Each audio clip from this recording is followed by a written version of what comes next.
Hey there, welcome back to the virtual table. Uh, I tried to record a game yesterday. My sound quality was awful. I recorded several different snippets and tried different volume levels. The challenge I have is sometimes it's too loud, and then I overcompensated and it wasn't loud enough.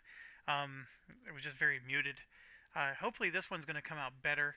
It seems to come out better, and also um, the some of these games are so old that I'm trying to record that OBS cannot do a game capture. So instead, you're seeing my entire screen, and so then I had to add the desktop audio. So the entire last recording I didn't have the game audio or anything in it, and that was my mistake because normally if I'm capturing from straight from a video game, it captures everything, the audio, the video, the whole nine yards.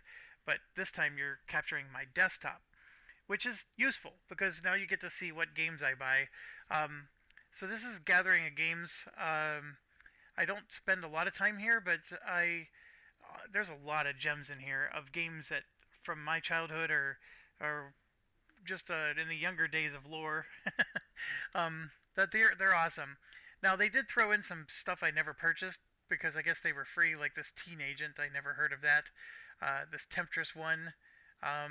Dragon Sphere is actually another one. Beneath a Steel Sky and Tyrion. I guess they put them in all the corners. Have no idea what those games are or why they're in my library, but I'm assuming they're just freebies.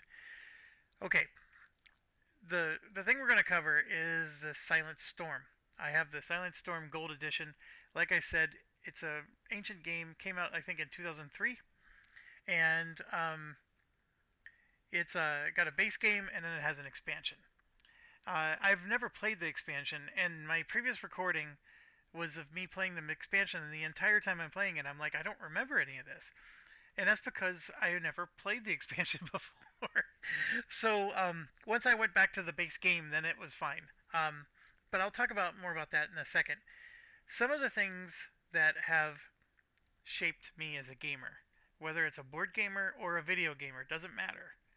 The video games have fed into my board game likes and dislikes, and everything that you need to know about me is right here. The only thing that's missing is the game of Civilization. And then Europa Universalis is an all-time favorite, but it's not as old as these ones. When it comes to my childhood, this is it. So first and foremost, Might and Magic.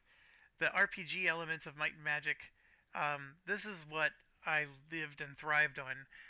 Might and Magic 3, I think, is when I started. I missed 1 and 2. Might and Magic 6 is the one that I've spent thousands of hours in. And then Might and Magic 7 was probably my favorite of all. And then 8 was when, what was it, Interplay? Is that the name of the company? Whoever was making these games back then, they were really going south. And 8 was, it was fun, but it was awful at the same time. And then 9 wasn't even finished. The fact that there is a 9, it's garbage. And the company actually went out of business before they could ever patch it or do anything.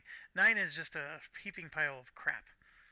Now, the other thing that they made was Heroes of Might and Magic, which also isn't here, and those were fantastic games as well. In fact, I might have liked those even more. Now, getting into the strategic elements that I love, Master of Magic is the game of all games. Age of Wonders has done a really good job of repeating, especially Age of Wonders 2. The first one was not quite as good, but Age of Wonders 2 was very much like Master of Magic. And Age of Wonders 3 sort of went off and did its own thing. But Age of Wonders 2, very much like Master of Magic, it retired Master of Magic in my mind. But it all started here with this game.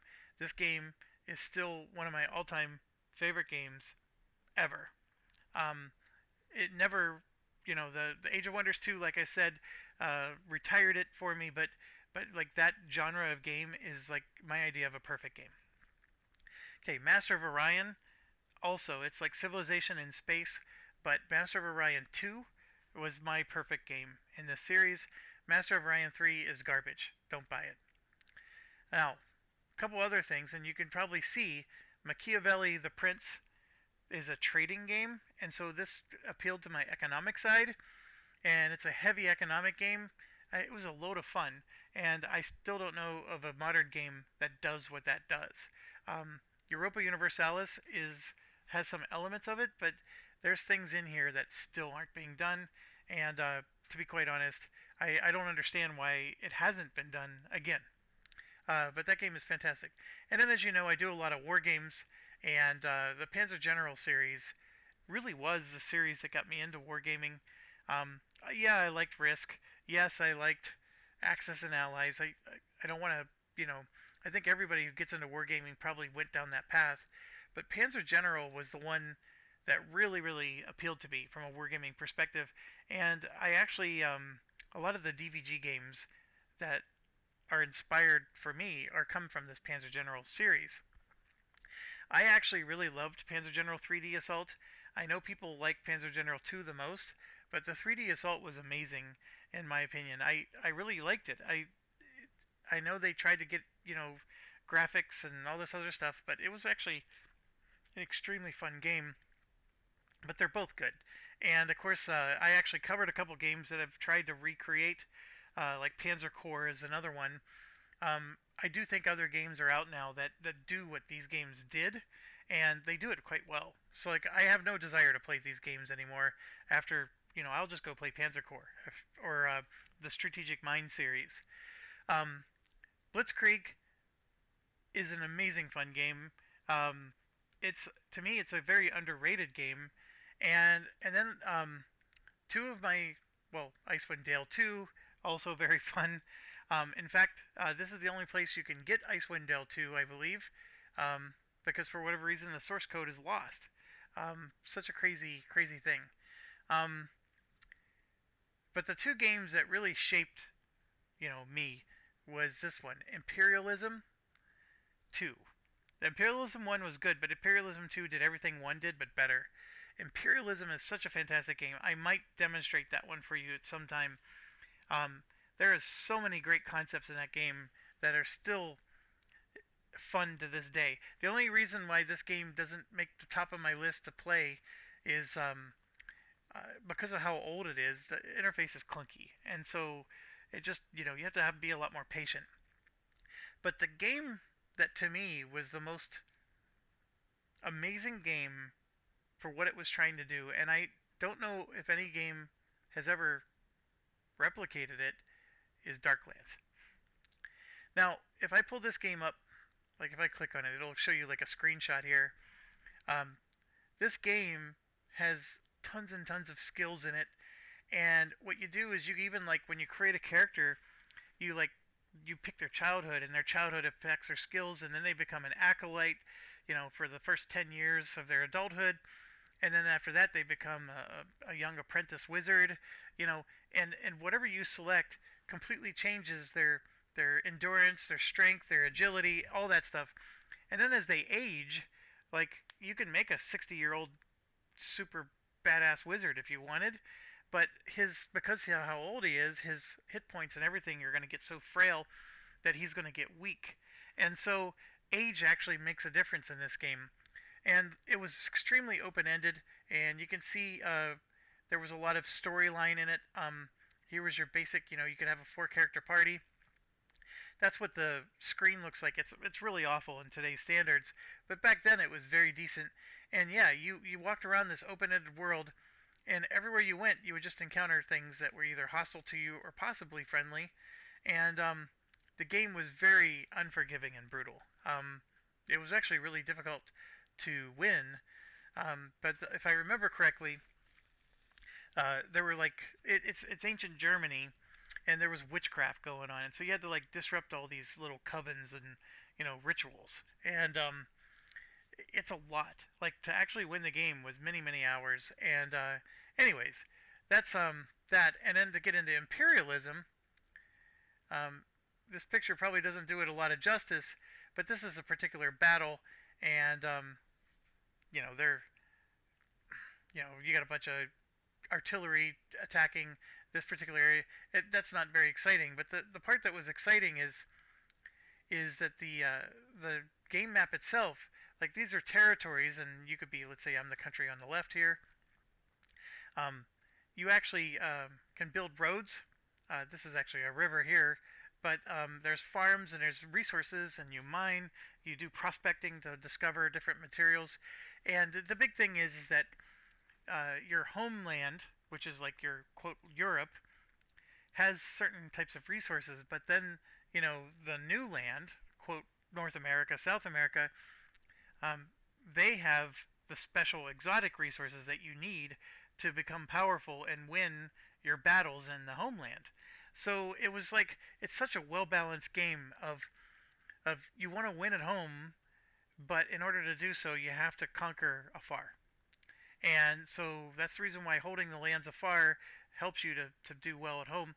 It's a great relationship, and, and there's trade, there's manipulation, there's technology researching, there's all kinds of cool stuff in that game. And I know I'm rambling on, and just to show you Master of a Magic, super ancient. Like I said, Age of Wonders 2, get that instead. And then Machiavelli the Prince, for those of you that can't remember, it looks like this, and basically all these different cities would have goods, and you're a merchant prince that's buying in goods at one place and you sell them somewhere else, and then you're hiring like guards to protect you from brigands and other things along the way. And then as you gain money, you can invest into, like this is the trade market, so you can see all the goods that are available for sale. And as you gain money, you can influence cardinals and the Pope, and that's sort of what's going on here. These is actually the senators, so you can control the various senators, and then you can also control the Pope himself. And in doing so, you can give yourself favors and benefits, and like you can actually get a role as like the general. And if you get the general, then you get a whole bunch of extra armies that you can use to harass, or you can become the admiral and get a fleet, etc. So very very cool game. I think that more or less covers everything. The game I want to talk about is Silent Storm, and Silent Storm, like I said, it's a game from 2003. You control a party, and you can see here 1, 2, 3, 4, 5. There's 6 characters in this party. So it's a very what's the best way to put it? Think of XCOM World War II. That's the best way I could describe it. Although it's missing some elements of XCOM, and it has some elements that XCOM doesn't have, right? So it is its own unique little game, but it has a lot of things in common with XCOM.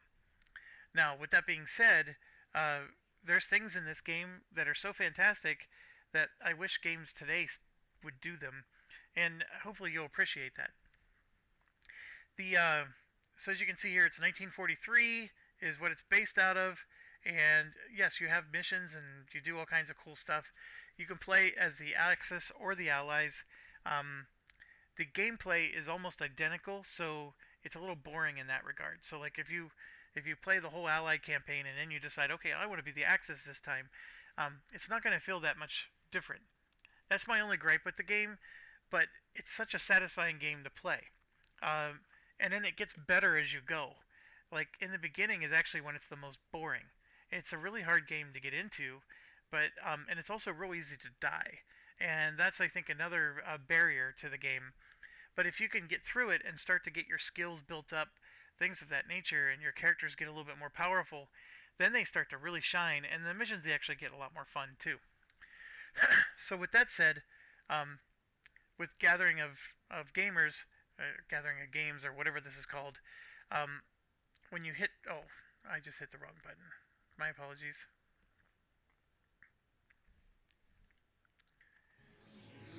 Okay. Well, anyways, this is Silent Storm, and Silent Storm, you can see is S2. See the 2 up here? This is the base game. And with the base game, like I said, you can be the Axis or the Allies. So let's say I want to be the Axis. Then they have like characters for you to choose from: Italy, Germany, Japan. If you pick the Allies, it'll be Britain, America, and Russia. So, very similar.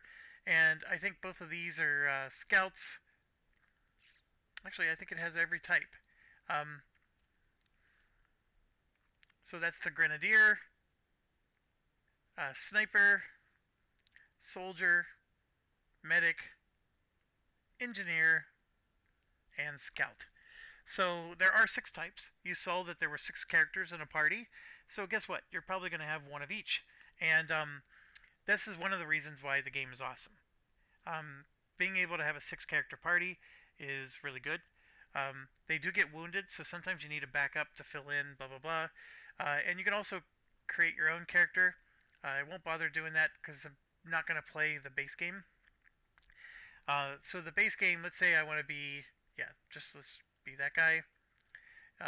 Order confirmed. Order confirmed. Order confirmed. So you get to pick, I guess. Order confirmed. I guess that's Italian.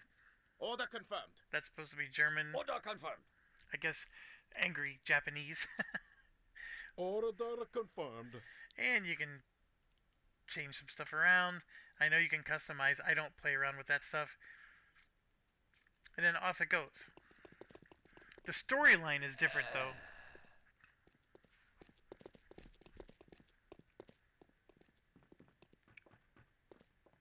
Like, this is a completely different storyline than from the Allies.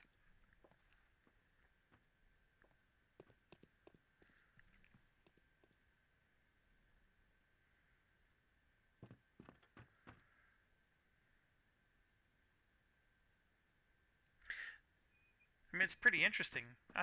For...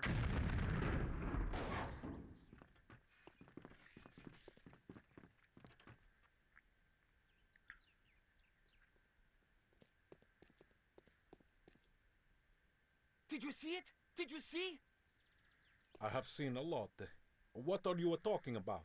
The bank! They shot and killed the guard! When? It just happened now! How many men?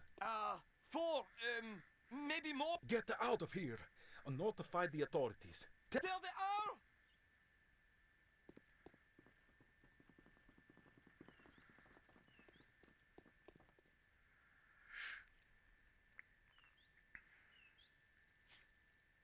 Okay, so then your mission, it gives you a nice tutorial stuff to explain things. To capture a person, you can knock them out but not kill, and carry them unconscious from the mission zone. It's explaining you need to click on the objectives, and we need to neutralize the robbers. That could be capture or kill. Explains line of sight. Characters can only see enemies within 180 degrees. So he's looking forward, so therefore he can't see behind him. This little marker here means that he sees... I didn't mean to click on it. It means he saw this guy, but then what I did was I shot at him by clicking on it. Shooting from this far away is like suicide, because look, that's a 2% chance. That was only a 2% chance to hit. So my action points are 34. I start with a little MP40, and there's some basic, XCOM style commands that you should be very familiar with. The ASDF doesn't work, or WASD movement, because this was before that time. And then these are all your skills, and this little blue bar means I've gained points in interrupt, shooting, and burst. Like, I'm actually going up. The more I use a skill, the more I level it up. And there's a Diablo style tree long before Diablo ever existed, which is very cool. And then of course some basic information, bio stuff, and any medals that I've earned. So you do level up your skills, and you also level up your character. And when this level bar goes up, then you get to grab a Diablo style, and I should say Silent Storm style, because it was before Diablo, item. Okay? So actually, Diablo was before Silent Storm, the original one. I think the original Diablo was, 98? Yeah, now that I'm thinking about it, Diablo did come first, so I'm doing it right. Diablo style tree. This game is very unforgiving. It is very hard to hit. Accuracy is 2%. So one of the things you're going to have to do is you're going to have to run forward, which makes you more vulnerable to get hit. And it's just as simple as clicking and then clicking again. And I'm in walk mode, so that's why, if I put him in run mode, he'd be able to go better. But the accuracy of my shooting goes down. So now you can see it moved up to 24%, but I'm out of AP points, so I would have to hit end turn. So this is a very fun campaign. And like I said, the Axis storyline is at least different, even though it plays similarly, meaning that the characters aren't going to have different skills and stuff like that. For example, if you play as the Allies, you're out in a field and are dealing with some Germans, and your commander gets shot, and you're trying to get him on a motorcycle to take him to safety. So here I'm dealing with a bank robber. So completely different storyline. But like I said, the missions are going to feel the same, and the skills are exactly the same. So with that said, as you may probably notice, this is not fitting properly on the recording screen because my monitor, this doesn't go up to my monitor's natural resolution. So I guess I could mess with that and fix it, but that wasn't what I wanted to do. What I want to do is show you that if you click here, there's additional executables, and the Silent Storm Sentinels, which is the expansion, has its own separate executable. So I'm going to click on that, and that brings us to the real game that we're here to play.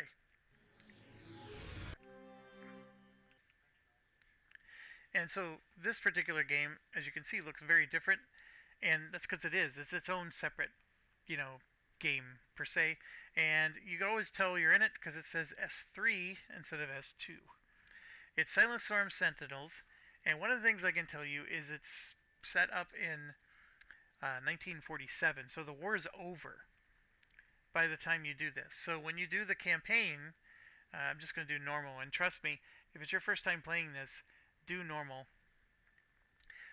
This is a hard game. You're going to have to do a lot of save scumming too. Not necessarily every single turn, but you're going to want to, if you reach a point in a mission where everything's going great, maybe save it. So that way when things go south, you could always come back and not have to replay the whole mission. Missions do take a long time to play. So yeah, we're going to go ahead and do normal. I would not even hesitate to tell you that any sane person would do that. The hard and impossible are quite challenging, and I think you would really need to know the game inside and out to do that. And so you can see here, there's only 4 characters. There's a Russian grenadier, there's a U.S. sniper, and then there's a German soldier and a British scout. Because the war's over, the Germans are with us. So it's a little different that way. And 1 second. My apologies, I had to pause the video, so hence the reason you saw me flip out of the game. So yes, the Germans and the Allies are, there's no Japanese or Italians anymore. But basically, it's a different game, and like I said, I haven't played this yet, so this is brand new for me, which is interesting because it came out in 2004. But as much as I love the game, I never bought the expansion, and in all fairness, I didn't even know there was one. So bad marketing on their part, I guess. But obviously, I want to do a custom character. I'm going to make a male, and you can see there's the 4 nationalities there, and out of lack of originality, I will go ahead and do that. And there's a lot of, every single class is good, don't get me wrong, but I like to start out with one that can kill people. And so I'm picking sniper, and so we're going to go ahead, and our name is Jeff. YouTube, and our nickname, what should our nickname be? I don't know of anything. We'll just make it Jeff again. I'm not smart enough to tell you to change these. Obviously, you need a lot of dexterity if you're going to be a sniper. Intelligence does increase how quickly you level up your your skills. So a high intelligence character will level up their skills quicker, but they're not going to be as good in combat. And then I think strength is more about carrying guns, stuff like that. Um, you can like move these up and down, I believe, and you'll see how numbers change. So by going from a 5 to a 4, my vitality points went down. So high strength would mean high vitality.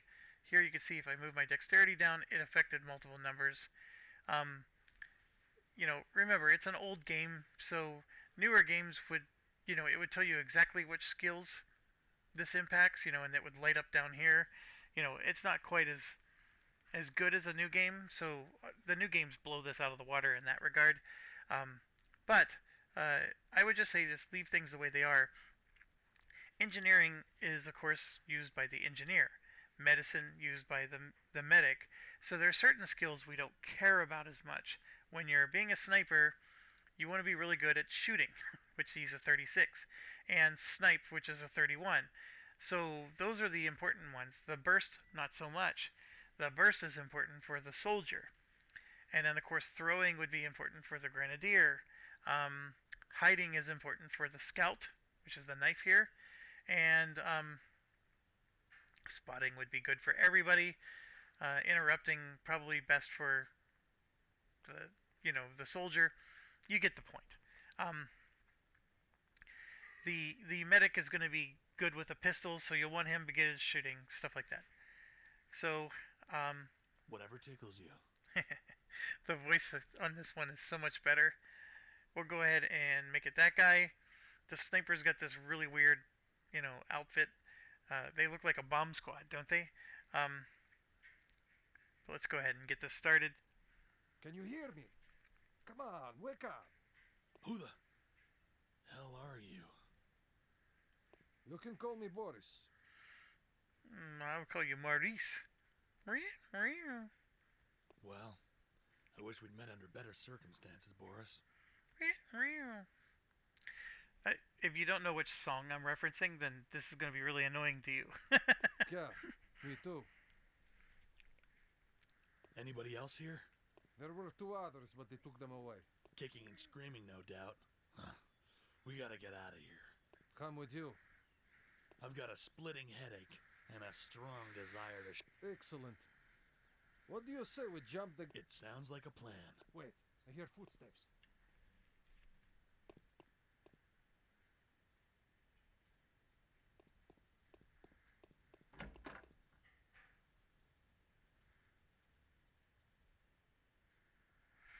Okay, so my objective is to escape from captivity and try to determine why I was captured and get outside. One of the first things that jumped out to me is Sentinels seems to have a lot more hidden secrets than the other game, which is cool. But since it's my first time playing it, I'm discovering it as I go. So it's not like I'm going to be this guru who's going to tell you everything. But one of the ones I discovered, and of course, you hold down the Alt key. It's going to give you some. Hold down the Alt key to be able to pick up weapons and stuff, which I just did. Okay, and then you click to move, and like I said, you can go running, walking, crouching, or prone. Okay, they all have their different advantages. And then when you shoot, you have different attack modes based on your gun. So like when I have a sniper rifle, there's actually a snipe mode, which is super awesome. And then this, of course, is to shoot. If I want to use my other weapon, I would just switch over. And you see that switch to unarmed. And then here is a move action. And then, of course, if I want to change the way I'm looking, it does matter, because your perception and what you spot changes. And then, of course, I can hide, which makes me look darker here. Now, one of the things is you see there's this door, but it's locked. So it tells you it's locked. And there's a chest. There's, I don't want to say important stuff in there, but it's worth money. And that much I know, because I was obsessed with figuring out how to get this chest. And no matter how much I pound on this door, it doesn't open. But that's because you need to find a different weapon and then come back. So that's what we're going to do. And then this guy, Boris, He's going to help us, but he's not in our party. He would show up here if he was. And like I said, we have all these skills. And then there's a whole bunch of stats. And then we have our Diablo tree. And let's roll. Now, you gotta hit this little up arrow to go see the next floor up. It's definitely your original XCOM style. So we escaped. The Sentinels have escaped. I'll be quick. He's a man with a lot of words. Alright. And now we gotta figure out how to get out. So hold on the right mouse to spin around. The guy who spotted us is here. That's him. He's their leader. But we have to have concerns because I believe there's a bad guy in each of these rooms. So the trick here is I don't want to stand by this doorway so this guy can shoot me. So I'm in a bit of a pickle. I could try to run into a room. That's not the worst thing in the world. Or I like stand over here by this window and just, use this wall as protection and take on these two guys as they come out. So I think I'm going to do that instead. And of course I run out of... Got it covered. Oh, it stopped me as soon as I spotted him. And I'm facing the wrong direction. This is some of the problem. I would like to be crouching, also a problem. And I can't turn towards him. So I'm going to have to just go ahead and end my turn. And so yeah, a little bar here as they take their turn.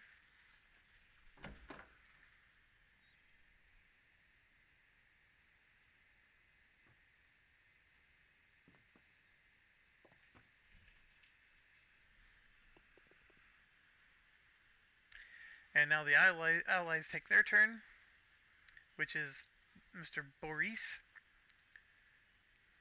You could be my bodyguard, or call me Al. Okay. So I can punch him, or I can shoot him.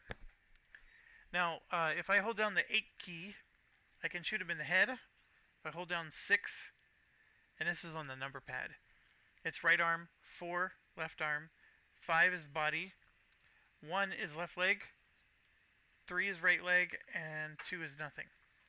Now, this guy is coming at me right-handed. See, he's holding a knife in his right hand. So one of the things I can do is, see, that's his left arm, so I'm going to press the 6 button for his right arm. I'm going to shoot his right arm. But it says that the to hit chance is 0. Now, if I switch to melee, I can do it, and the problem is my to hit drops from 64% to just half. But let's try it. Oh! Almost feels cleansing. So I wounded him. And now I'm out of action points. So I don't know how useful that was, but I was trying to wound him in that arm, so that way he's not as good at hitting me with the knife.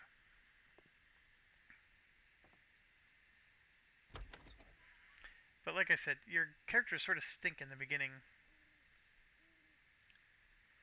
And I'm a sniper without a sniper rifle, which doesn't help.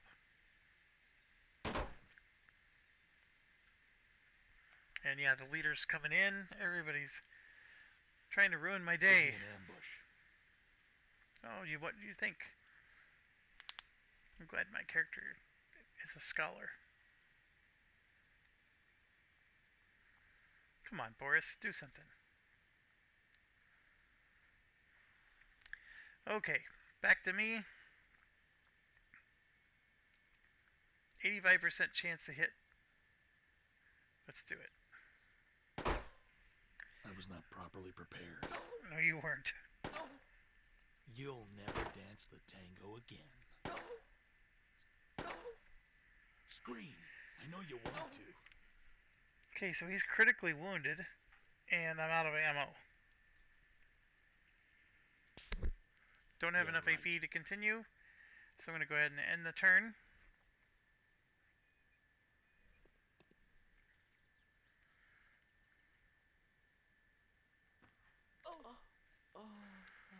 So he was apparently wounded enough that he took damage at the beginning of his turn. So he died without me having to do anything. The leader's got a gun. This guy's got a knife. I guess I'm going to worry about the gun more. So let's go do some worrying. 20, Almost feels cleansing. 25 damage on that first one. That was awesome. Alright. Ha! That was a joke, right? Come on, Boris. Do something. A That wound like this will not stop me. looked like it would have stopped me. A wound like this will not stop me. Alright, that's good. Way to go, Boris.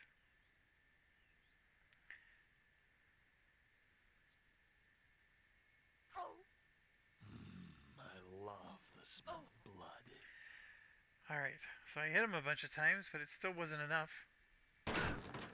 Oh. Now he's hitting Boris. And I like the way everything just blows up in this game.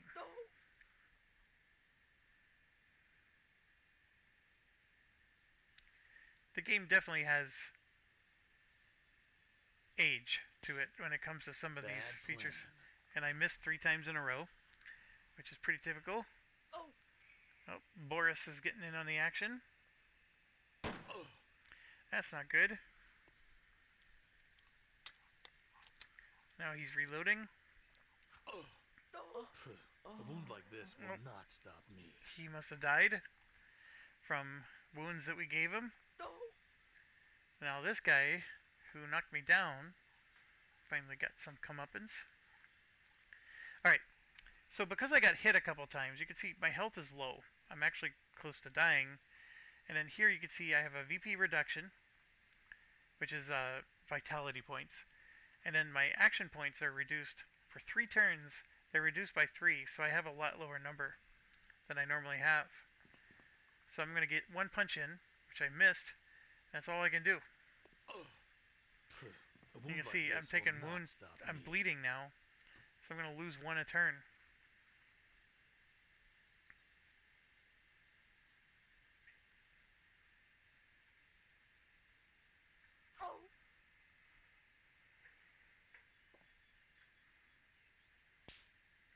Bad plan. And that's all I can do. Show mercy. Don't listen to them whenever they say that.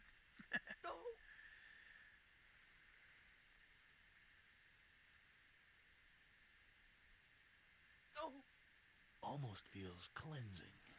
Wait, let's see if we can pick up a bat or something.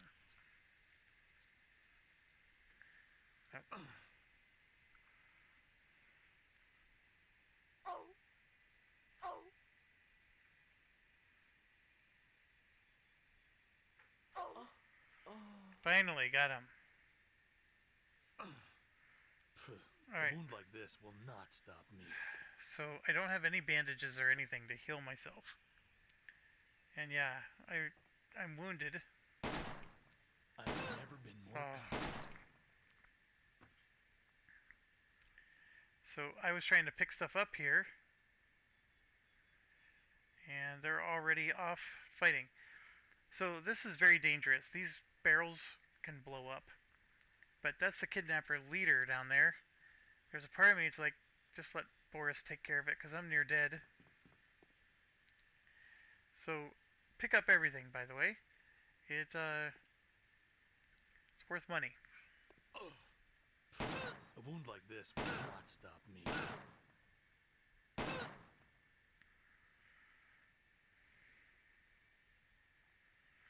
Come on, Boris. Alright, so I have like a pistol, which I'm gonna equip, and a clip.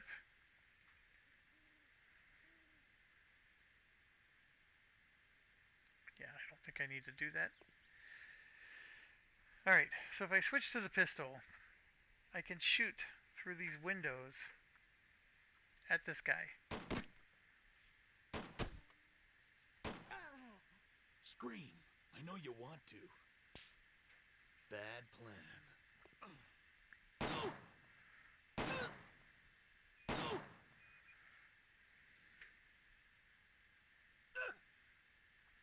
Okay, so now I'm going to try to shoot that barrel.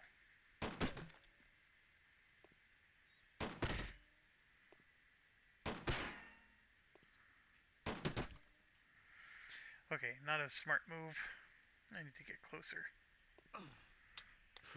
A wound like this will not stop me.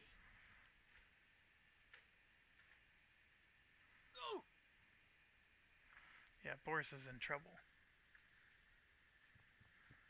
So I'm moving a lot closer.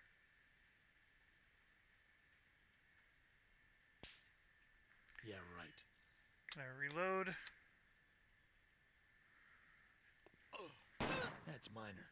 Nothing to brag of. Alright, so they knocked Boris out. A wound like this will not stop me.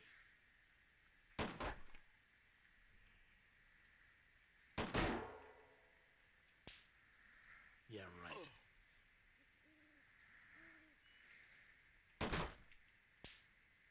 Yeah, right. Oh, come on. That's minor. Nothing to brag of.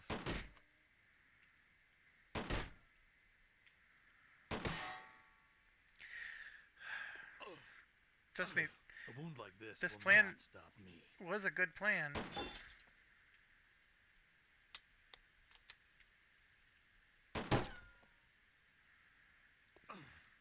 That's minor.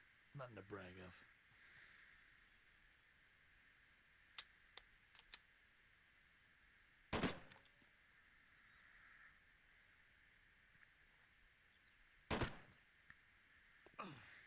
It's worse than I thought. I Okay. could use some aid. Yeah, this is not good. Got it covered. Yeah, that was stupid. Oh, I gotta start over again. Alright, well, anyways, you got the gist, and I've played this mission 3 times. I've never lost this mission. The idea is you're supposed to blow up these barrels, and then that kills the leader. And then as far as the basement goes, the baseball bat or Boris's axe, if he dies, like in this case, and he doesn't really die, but you get what I mean. You take either of those weapons down, and you can click on. There's an A button for attack. You can attack the door. Um, when you swing at the door, you literally miss the door, even when it says 100% chance of hitting. So you have to do it like 6, 7 times, and then you'll hit it 1 time, and then you have to hit the door like 4 times before it'll actually be destroyed enough that you can walk through it. And that's the only way to get into that room, which then allows you to get the chest. I think maybe if you play as the engineer, because the engineer can do pick locks, but I think you still need to own a pick lock, which I don't think you start the game with. So, and then of course I'm being a sniper, and I don't start the game as a sniper, and that's why I'm so awful at shooting a pistol. It's actually a lot harder. If you play as some of the other characters that are better at pistols, it's actually not so bad. But anyways, that's it. I hope this video comes out better than the other. I don't want to spend too much time on this. Get this one uploaded. See if this one, at least the audio and everything, plays better. And then of course, I welcome your feedback in terms of, is this kind of game that would interest you? Obviously, you're gonna have to deal with the fact that I'm gonna lose a lot. But like I said, this is just getting started. These first 3 missions are all tutorial missions, and the game really doesn't begin and become good until after that.